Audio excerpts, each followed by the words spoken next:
J'ai en main un livre, la Bible, la parole de Dieu.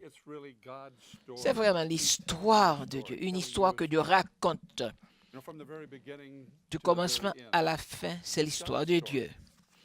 Et c'est une histoire qu'il raconte lui-même. Parfois, j'aime l'histoire et parfois, il s'agit d'une histoire que je n'aime pas. Voyez-vous, parfois, Dieu raconte l'histoire et son aspect agréable et son aspect désagréable. Il raconte toute l'histoire. Et quand je me retrouve au sein de cette histoire, cela m'enthousiasme extraordinaire. Il y a certains aspects de mon histoire que je n'aime pas vraiment. Mais ce qu'il y a de bon dans la lecture de la parole de Dieu, de son histoire, c'est qu'il nous raconte toute l'histoire. Il ne nous cache rien de l'histoire.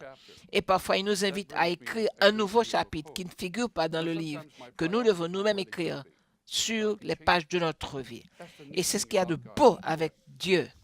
C'est pourquoi j'aime la manière dont Dieu le fait. L'histoire est encore vivante. L'histoire constitue encore une opportunité pour chacun de nous, dans le contexte global qui est ici présenté. Par exemple, je me vois parfois intégré dans des événements qui ne sont pas de notre temps, de notre période. Parfois, l'expérience de Job s'adresse directement à moi, les épreuves, l'attitude insensible de ma femme, ou pas, pardon. L'histoire de Daniel me parle de la manière de faire face à des défis, parfois des défis mortels. La parole de Dieu me parle, te parle à toi, à chacun de nous. J'aime ce que Dieu dit, car Dieu nous dit qu'il y a toujours un nouveau commencement. Et je veux voir ce nouveau commencement. Ce nouveau commencement qui sera le dernier chapitre de la Bible qui sera écrit dans l'éternité. Dieu continue à me parler. Vous savez, il me parle, tu ne feras pas, et parfois tu feras. Mais il me dit parfois il me parle silencieusement. Quand je marche le matin, quand je conduis sur la route, Dieu parle. Il nous parle. Il me parle. Et c'est ce que j'aime avec la gestion chrétienne. Car la gestion chrétienne, ça fait partie de la relation que j'entretiens avec Dieu. Dieu qui raconte l'histoire, qui me raconte l'histoire et qui raconte l'histoire à travers moi. Je suis un partenaire avec lui. Et c'est pourquoi nous l'appelons Economa, gestion chrétienne, un partenariat avec Dieu. J'ai découvert que j'apprends davantage au sujet de moi-même quand j'apprends davantage au sujet de Dieu. L'économie chrétienne biblique nous présente qui Dieu est et qui Dieu veut que nous soyons.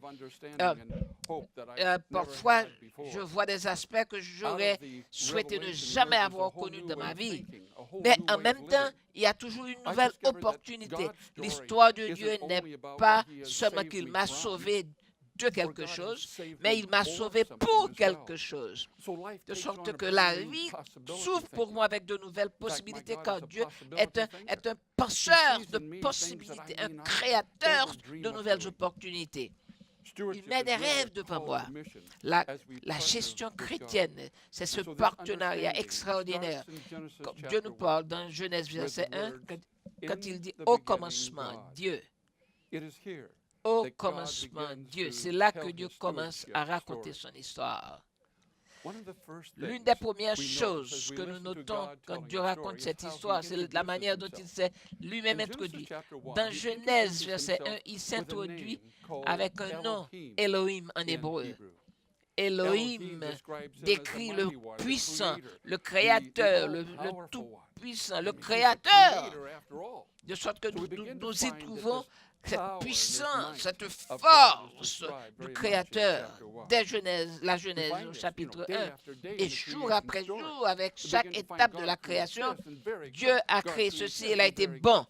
Et nous trouvons un événement vraiment excitant. Dieu parle, il parle et la chose existe. Et quand il s'agit d'Adam et Ève, il ne parle pas, il parle après. Qu'est-ce que cela signifie? Dieu parle généralement avant, dans toutes les premières phases de sa création, mais quand il s'agit d'Adam et Ève, il n'a pas parlé. Tout simplement, Dieu nous a créés dès le départ à son image. Il voulait entretenir une relation avec nous différente de sa relation avec les autres aspects de sa création. En fait, ces premiers aspects, ces premières phases de la création constituent tout un système de support pour nous. En regardant l'histoire, toute l'histoire de la création, il y a des points extrêmement importants le jour. C'est comme une liturgie avec un crescendo progressif qui se développe. Et ceci nous amène au sommet. Les 3 points que je veux souligner. Premièrement, le résultat de cette expérience de la création nous amène créant en nous un sens d'adoration. Et cela ne s'arrête pas là. Oui, c'est vrai. Nous adorons Dieu pour ce qu'il est et ce qu'il a fait, qui il est et ce qu'il a fait. Et nous commençons à avoir une image de la manière dont notre adoration et notre gestion pour Dieu sont des choses critiquement liées. Il est le créateur de tout, le propriétaire de tout. Il nous en confie l'intendance. Dieu a produit les plantes qui source de notre alimentation. Dieu a créé en anticipation de la satisfaction de nos besoins avant même notre création. Ceci est étonnant, merveilleux. Et nous avons donc toutes les raisons d'adorer Dieu d'un cœur reconnaissant. Et arriver au sabbat, c'est le point culminant de cette expérience d'adoration. Et troisièmement, nous avons les résultats de cette expérience créatrice qui produit la confiance et la foi en Dieu. Il est puissant, nous pouvons donc avoir confiance en lui, avoir la foi qu'il fera tout ce qui est nécessaire pour nous. Comme ceci a mentionné plus tôt, Genèse 1, verset 29, nous avons la description de la première responsabilité qui nous est donnée dès le départ. Soyez féconds, multipliez, remplissez la terre et dominez-la, régnez sur les oiseaux, les poissons, etc., etc. Et tout être vivant qui rampe sur la terre. Et voilà Dieu qui nous remet place entre nous la responsabilité de sa création et nous donnant l'autorité et la force, le pouvoir, la puissance de faire son travail de procréation. Seul un propriétaire peut donner un tel pouvoir à un autre créateur. Et nous avons vraiment fait un bon travail en multipliant et en remplissant la terre. Nous avons rempli la terre, mais l'avons-nous dominée, l'avons-nous contrôlée dans la manière dont nous faisons les choses. Dieu est représenté au sein de sa création. Une telle responsabilité nous est confiée parce que nous sommes ses représentants créés à son image. Notre travail n'est pas une malédiction, c'est une opportunité d'être en partenariat avec Dieu. Et cet arrangement pour nous aider à croître et à croître afin de devenir davantage comme lui. Je veux devenir davantage comme mon Créateur. Et ceci fait partie du paquet total de la création et de la gestion. Comme vous le savez, les choses ont fonctionné très bien au départ, mais cela n'a pas tardé à se gâter. Nous allons voir qu'est-ce qui n'a pas fonctionné, comment cette gestion qui nous avait confiée n'a pas été fidèlement accomplie. Nous avons vu dans Genèse 1 que le nom Dieu utilise pour lui-même signifie force, puissance, Elohim. C'est l'assurance que Moïse et nous qui n'existons que notre pouvoir sur la terre, aucune autre puissance sur la terre supérieure à la puissance du Créateur. C'est ce que Moïse voulait voir, voulait savoir. Et de sorte que ce nom d'Élohim dans le premier chapitre de la Genèse est important. Mais dès le chapitre 2, nous commençons à voir que la puissance sans amour peut être cruelle, dangereuse. Dans Genèse chapitre 2, nous commençons à trouver un autre nom pour Dieu, un autre nom introduit. C'est un nom Yahweh. Genèse 1, nous avons Elohim, le Dieu Tout-Puissant. Au chapitre 2, le nom Yahweh est introduit. Le nom Yahweh fait allusion à une promesse, celui dont la parole peut être crue, celui qui a fait une promesse et qui l'accomplira. Nous trouvons déjà dans les 2 premiers chapitres de la Bible les caractéristiques de Dieu. Nous commençons à trouver une personne avec qui nous pouvons entrer en relation et sur laquelle on peut compter. Non seulement il est puissant, mais il est aimant et bon. Et il nous dit comment il nous aime. Il ne commence pas à nous dire comment nous avons péché, là où nous avons failli, mais il nous rappelle qui il est. Il a le pouvoir de changer même la vie la plus têtue, la plus rebelle. Et ceci est important, car souvent nous blâmons Dieu pour ce qui ne fonctionne pas. Nous nous sommes laissés distraits. Voyons, nous devons voir ce qui s'est passé. Dans Genèse 1, tous nos besoins avaient été... il y avait une provision pour satisfaire tous nos besoins. Il lui a pris 6 jours pour faire tout cela. Par conséquent, nous devons certainement comprendre que Dieu a vraiment tout préparé pour nous.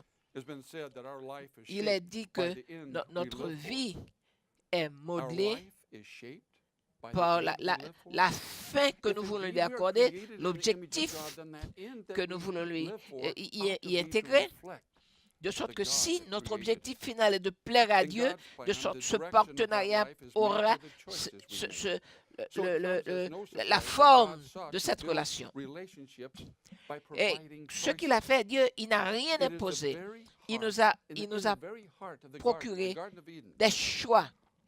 Au milieu de cette abondance entourant Adam et Ève, Dieu a placé un arbre. Et de cet arbre, il a dit, il ne faut pas y toucher. Sans une possibilité de dire oui ou non, il n'y aurait pas vraiment la liberté de choix. De sorte que ce fruit n'était pas un fruit de tentation, mais plutôt un fruit pour nous permettre de faire l'exercice de notre liberté de choisir. Adam et Ève avaient cette indépendance de Dieu. En dépit de tout ce qu'ils avaient, Ève en voulait davantage. Elle a vu Dieu comme un défi, comme un obstacle. Et c'est alors que nous commençons à trouver des problèmes dès le chapitre 5. Quand la femme vit, she took some and ate it. She also gave some to her husband who was with her, and he ate it. There are 3 things that I think are important here. Ève vit que le fruit était bon à manger alors que Dieu avait dit qu'on n'en mangerait pas. De sorte qu'en faisant ça, Ève a redéfini ce qui est bon. Deuxièmement, c'était agréable à la vue. De sorte que Ève ne cherchait plus ce qui était agréable à Dieu, mais ce qui faisait plaisir à ses yeux. Ce qui la plaisait devint beaucoup plus important que ce qui faisait plaisir à Dieu. Et troisièmement, son désir d'obtenir la sagesse est un point très important, car Ève est en train de redéfinir par ce tact la source de sagesse. Pour elle, la sagesse est en autre chose au lieu de se trouver dans l'autorité de Dieu. Et ce qui avait été béni par Dieu, Ève commence à s'en éloigner. Pour elle, Dieu n'était plus le centre de sa vie. Elle a brisé sa dépendance de Dieu et elle a commencé à agir non plus en intendante, mais en propriétaire. Deux deux observations importantes. Ses yeux furent ouverts et elles sont reconnues nues. La puissance de Dieu s'exerce avec amour, Et troisièmement, un point positif que nous avons vu, Dieu voulait que nous devenions ses intendants. Ce qui s'est passé dans la suite est critique, est tout à fait crucial.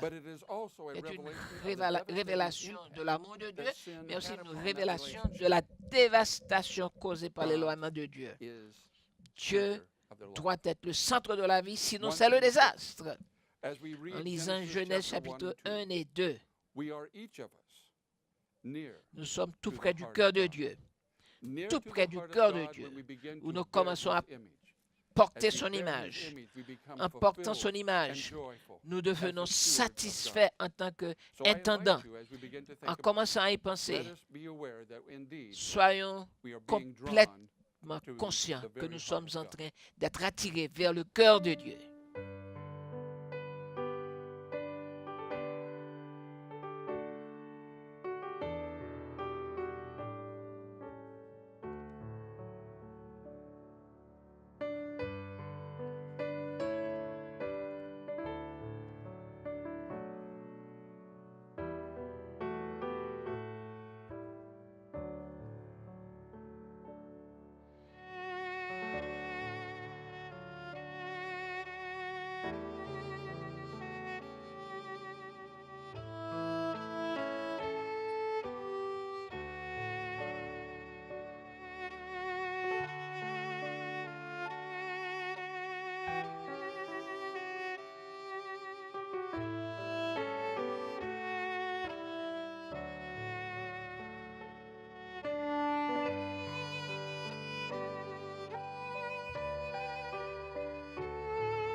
Bonsoir.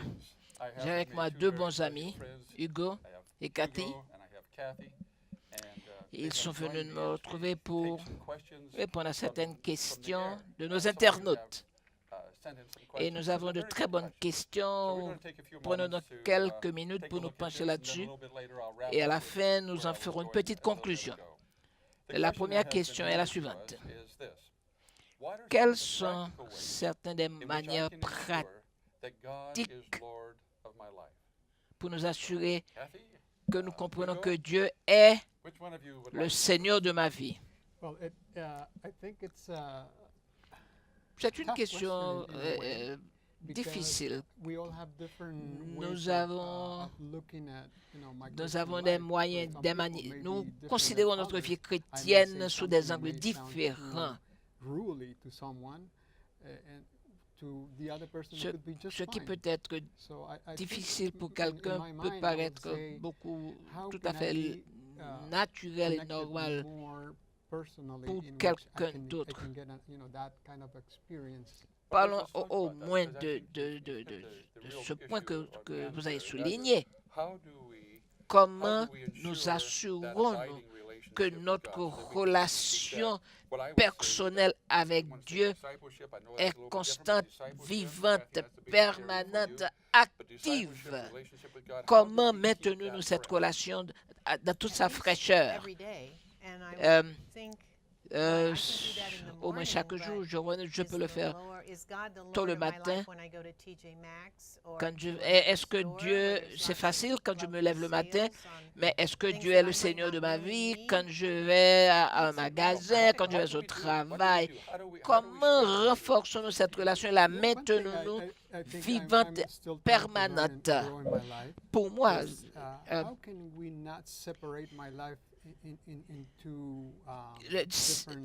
l'important, c'est de ne pas diviser notre vie en deux niveaux différents. Un niveau avec Dieu et un niveau sans Dieu. Je devrais être conscient et intentionnellement, je dirais conscient, que je ne sépare pas ma vie spirituelle de ma vie séculière. Comment nous en assurer? Quel est le rôle de la Bible? Quel est le rôle de la prière dans tout ça? Je peux prier, étudier la Bible et même le faire de manière personnelle. Je veux être plus sainte. Et Dieu n'a pas de place là-dedans. Ah, qu'est-ce que tu veux que je dise? Vous m'inquiétez là? Il me semble que le soi-même, moi, ne devrait jamais prendre contact de quoi que ce soit. Que le temps nous échappe, nous file entre les doigts. Mais je pense que ce que vous avez dit est important. L'un des plus grands défis que moi, j'ai eu à affronter, et quand le moi domine tout, domine tout, mes relations avec Dieu, mes relations avec ma femme, mes enfants. Et il y a une autre question. Dans la Genèse, on présente que Dieu domine sur toutes choses. Avons-nous un autre verset sur la gestion? Il y a un verset qui va en harmonie avec ce que vous avez dit. Et voici ce que dit ce verset, Galates 2, verset 20. J'ai été crucifié avec Christ. Et si je vis, ce n'est plus moi qui vis, mais c'est Christ qui vit en moi. La vie que je mène maintenant, je la vis dans la foi au Fils de Dieu qui m'a aimé et s'est donné lui-même pour moi. Quand vous parlez de donner le moi, d'abandonner le moi, j'ai immédiatement pensé à ce verset. Et dans Jean 15, la parabole de la vigne, sans moi, vous ne pouvez rien. C'est encore un autre verset très, très important où Dieu est propriétaire de tout. Dieu est connecté au Père. Nous devons être connectés à lui comme la branche l'est au tronc. Imaginez si Jésus en avait besoin, à plus forte raison nous. Une brève conclusion de ce que nous avons vu jusqu'ici. J'aimerais attirer l'attention de l'audience sur les choses dont nous avons jusqu'ici parlé. Les 3 premiers chapitres de la Bible ont répondu à 2 importantes questions. Qui est Dieu et qui sommes-nous? Ces 2 questions sont explorées de manière différente et forment la base de la gestion chrétienne de l'économie. Dans Genèse, il y a plusieurs moyens de décrire Dieu. Nous l'avons fait à travers l'analyse des 2 noms de Dieu. Il s'est introduit en disant 2 noms, Elohim, le Dieu tout-puissant, et le nom Yahweh, le Dieu de relation, le Dieu des promesses, le Dieu qui s'engage.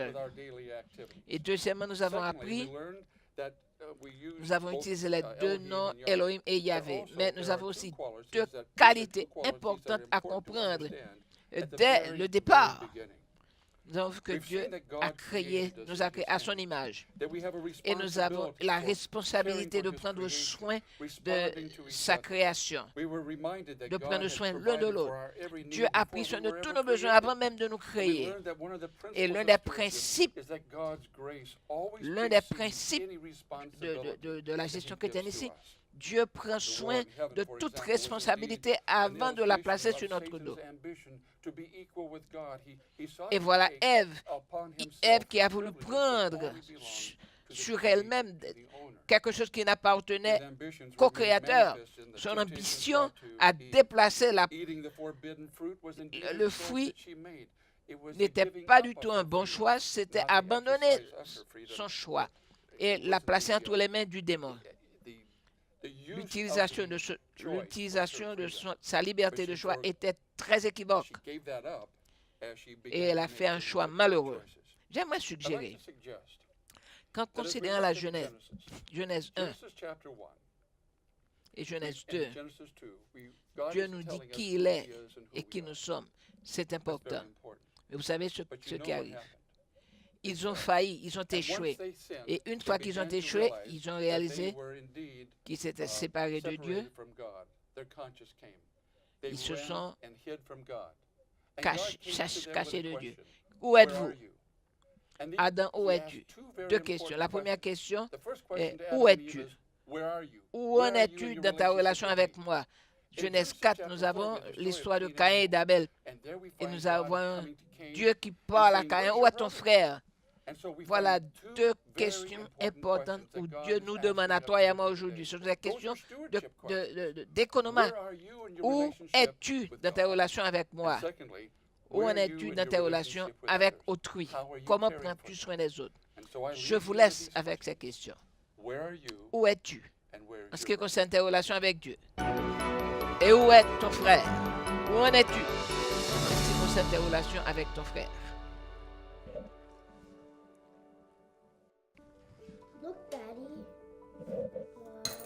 Regarde, papy. 3, 4, 5, 6.